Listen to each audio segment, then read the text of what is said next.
morning all, welcome to physics class. Today I am going to speak on the topic thermodynamics, in that Carnot's theorem. So in this session let us state Carnot's theorem and give the proof for it.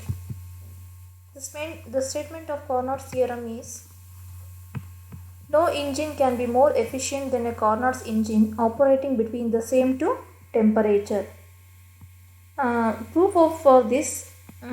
To give the proof, so let us consider two reversible engines. Let them be A and B. So let the engines A and B are considered to be working between the temperatures T1 Kelvin and T2 Kelvin. So now let the quantities of the working substance in the two engines be so adjusted that the work done by them per cycle is same. So during the cycle, so now let engine A absorbs Q1 quantity of heat from the source, which is maintained at the temperature T1 Kelvin. So after absorbing heat, from that some amount of heat will be converted into work and remaining amount will be rejected to the sink. So let the work done be capital W and heat rejected to the sink be Q2, which is maintained at the temperature T2 Kelvin. So then according to the definition of efficiency, the efficiency of A, eta, will be equal to Q1 minus Q2 divided by Q1. So this equals Q1 minus Q2 is nothing but the work done. So therefore eta equals work done divided by Q1. Call this equation 1. Similarly, the engine B, it also absorbs Q1 dash amount of heat from the source and it performs work W and it rejects Q2 dash to the sink, which is maintained at the temperature T2 Kelvin. Then efficiency of the B is given by the expression eta equals Q1 dash minus Q2 dash divided by Q1 dash.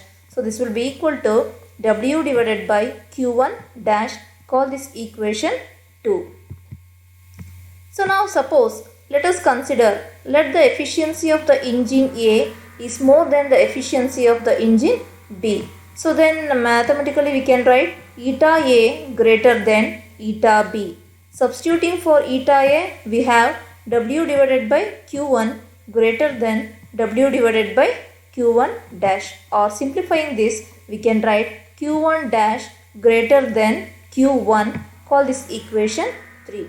But the work done W will be equal to Q1 minus Q2. So that equals Q1 dash minus Q2 dash. So that is work done by the engine A will be equal to the work done by the engine B. So therefore we can write Q2 dash greater than Q2. Call this equation 4. So now if the engines are coupled together, are tied together in such a way that as engine A works in the forward direction and B works in the backward direction. So engine works in the forward direction and B works in the backward direction means, so B works or behaves like refrigerator. So here engine B now works as a refrigerator driven by the engine A.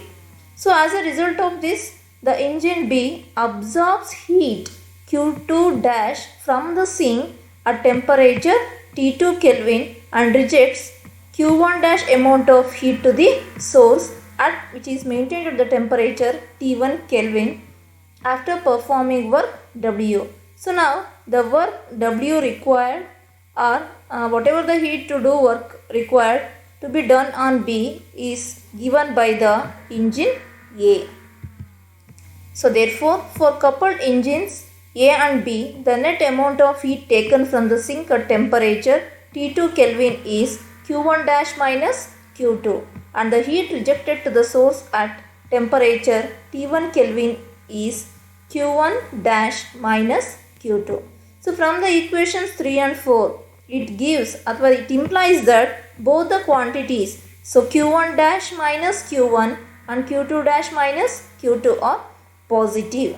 So this implies heat flows from the sink to the source, or in other words we can say that heat flows from a body which is maintained at lower temperature to a body at higher temperature.